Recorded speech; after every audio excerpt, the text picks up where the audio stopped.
Hello everybody, Donnie here with Madimack. Today we're going to do an in-depth review on our dual voltage InverFlow Plus pool pumps.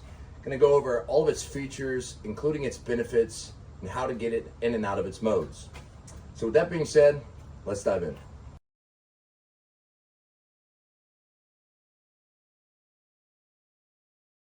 First things first, I want to show you what to be expecting outside of your InverFlow Plus boxes. And inside your pump basket, you will find two unions with 2-inch fittings here, your 1.5-inch reducers, a liquid tight fitting. You've got a 15-foot whip here.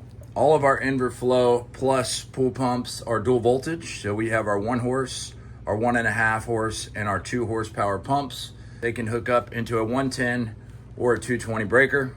All of these InverFlow Plus pumps come with a plug on the end of them, which I am going to hook up to an extension cord here, which is hooked into a 110 outlet, just to show you that it is dual voltage. Once you plug it in, there are no buttons you have to press. Whether you're hooking it up to a 110 or a 220, it's going to adjust itself accordingly. Now you'll also have a lid, clips right on the top like so, super easy to pull off. You'll also have a 7-wire communication cable. This is for hooking up into automation, or if you are hooking into one of our Madimack heaters. So all of our heaters are heat and chill. So first things first, once you have your InverFlow Plus wired in, ready to go, to get into these functions here, you need to press and hold this lock button for 3 seconds. Now you simply want to turn it on. Now, as you see here, you have a 25-minute prime process that the pump is going to go through. Now, it's not going to last 25 minutes. It can last up to 25 minutes, depending on how long it takes to get that prime and get all the air out of the system. Once it realizes the air is out of the system, it's going to cut into the time or the speed that you have it set at. So to bypass the prime, you can press and hold this lock button here, and it's going to go into the speed that I have it set in. Next thing I want to go over is a schedule mode or timer mode, as well as manual mode. So as you can see, there are no lights lit up under the 1, 2, 3, or 4, no blinking lights or any solid lights indicating that it's in schedule mode. So without those lights here, we know it's in manual mode. Now manual mode, you can turn your speed up and down freely. This is the mode you would want to be in if you're hooking up to a T104 timer and you want that timer to turn on and off your pump independently at whatever speed you have set up in manual mode here. So the lowest speed being 30%, you can go all the way up to 100%. To get into schedule mode, you're simply going to press this clock button here all the way to the right. This is going to bring up the hours of the day. So as of right now, it's 11:34, so that's your hours. Pressing it again will bring you over to your minutes. Pressing it again will bring up your start time for your first time block. So 7 a.m. goes up in 5-minute increments.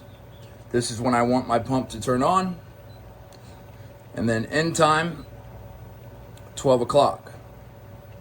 Now this is in military time, so 1 o'clock would be 13, 2 o'clock, 14, so on and so forth. Now, this is your speed for your first time block here. I'm just going to do it at 30%. Now, if I wanted to stop here and I didn't want my 2, 3, and 4 activated, I just wanted my first time block, I would simply go, once I get to my second time block here, you would go to where you left off at, where you ended at on your first time block, which was 12 o'clock, and you press down. That's the only way you can get to your zeros, is by going to where you ended at and pressing down. And I can either leave it for 10 seconds, it'll lock itself in, or I can press and hold this clock button or schedule button to lock it in. But we're not going to do that. I'm going to show you how to use all 4 times and speeds here. So on my second time block, I want to go start where I left off at on my first, which was 12. And we're going to end at 2 o'clock, which would be 14.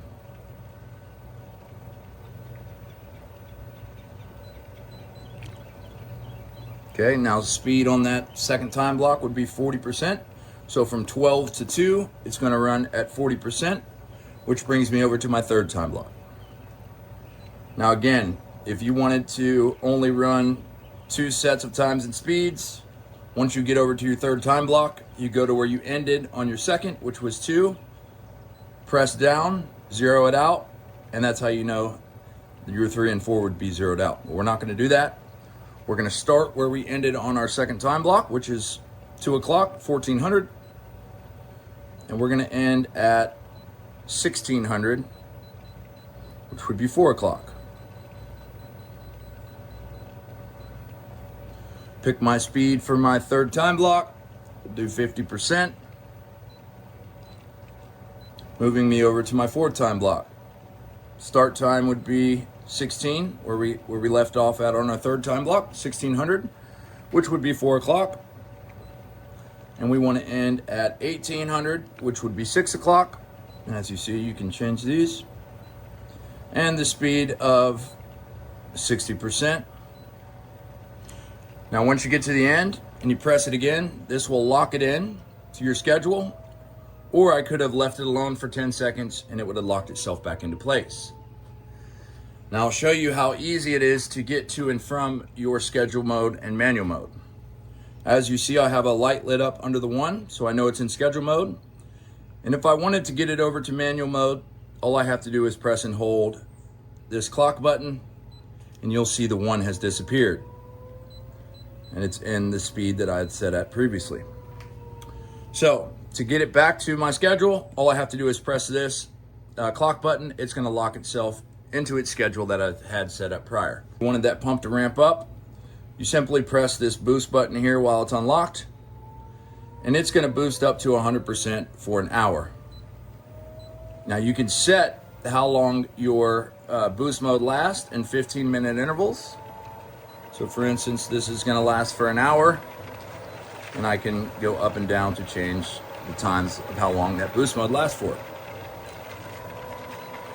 So to get it out of boost mode, we're going to press this lock button, and it's going to go back to press that boost button, excuse me, and it's going to go right back into the speed that I had it originally set at.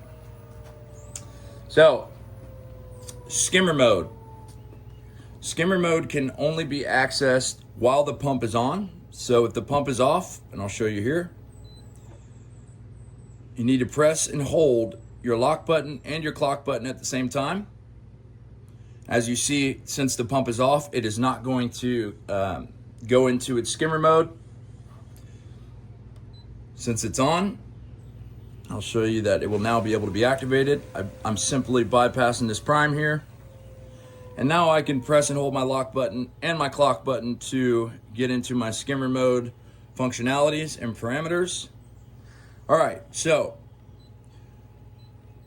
number 4 here lit up. This is meaning that you do not want to use skimmer mode at all. Number 1 is a editable preset skimmer mode that you can change in the settings. Number 2 and 3 are what you should typically use because it doesn't involve going into the settings and changing anything. These are preset settings that cannot be changed. So if you do skimmer mode and you use a second parameter, what it's going to do is it's going to ramp your pump up at the last 10 minutes of every hour to 100%. And the reason behind this is to try to keep a clean, to try to keep your pool as clean as possible. Because typically when people get a variable speed pool pump, they're going to want to run their pump as low as possible to conserve energy as well as to save as much money as possible. So right now, since I have my skimmer mode set on that parameter 2, for instance, if my pool starts at 7 a.m., at 7:50, it's going to ramp itself up to 100% until 8 p.m. or 8 a.m. It's going to turn off. At 8:50, it's going to ramp itself up to 100% for 10 minutes and turn itself off. So the idea is to just push as much debris as you can towards that skimmer basket, leaving a cleaner pool for the homeowner. Now I'll show you here, as you've seen, it just locked, it looks like. So I'm going to show you the importance of this lock button here. Obviously nothing can be pressed, so I need to press and hold my lock button for 3 seconds.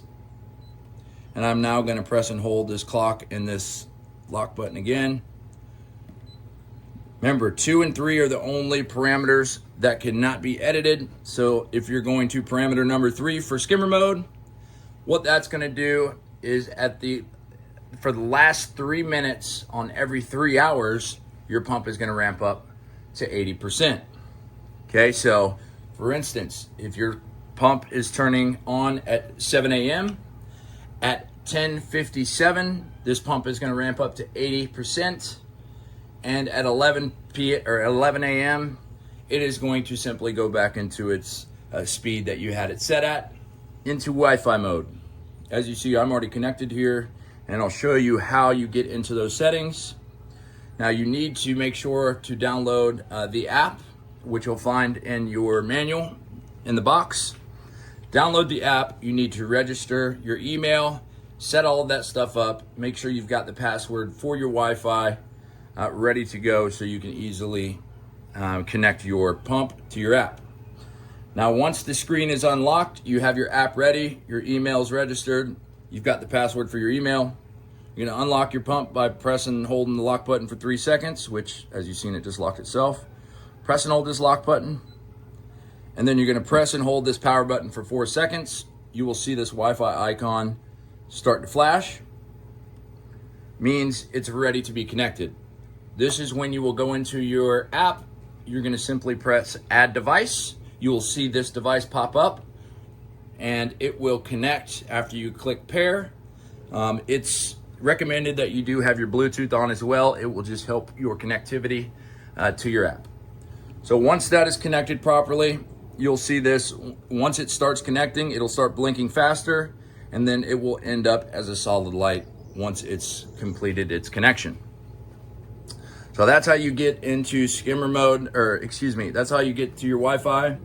I've shown you how to get into skimmer mode, as well as boost mode, and how to get in and out of manual mode and schedule mode.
You are going to always use your digital ground, which is your yellow wire here. So we'll start off with our heaters. If you have a Madimack heater with a Madimack pool pump, and to P1 and P2, which is next to your L1 and L2, where your main wire connection will go into, which is your 8 or 6 gauge wire, you'll see your P1 and P2.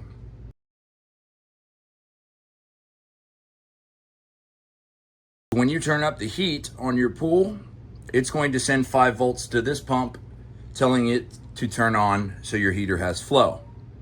So in P1, you will put your digital ground, your yellow wire in. And for P2, you will put your digital input 1, which is your gray wire. Now keep in mind, this is for our InverFlow Plus pumps. If you are using an InverFlow Eco, it will be your yellow and your white. So for the dual voltage InverFlow Plus, it will be your yellow and your gray. Hooking up into automation, you will need an open relay here. in the form of dry contact. So if you are familiar with the pool attendant, we are full RS-485 compatible with those guys. I would suggest that you check into that automation, as I think it is without a doubt the best automation on the market. Poolside Tech is the company name, and the automation is called the Pool Attendant, and they also have a mini version of that. So for the Pool Attendant, you will use your RS-485 A and B wires as shown here, which is your green and your brown, which can also be found here on this tag that comes with your comm wire. Now, if you're hooking up to any other automation systems, I'm going to show you a little something to reference off of here on some pictures after I show you how we're going to hook these up. Now, open relay, meaning low voltage. You don't want anything hooked into this relay, no lights, no anything. You want to make sure that it is low voltage. And in your line, you are going to wire in your digital ground, which is your yellow. And then your load would be your digital input 1. And I'll show you here what will happen once it activates. It's going to turn on your pump for you.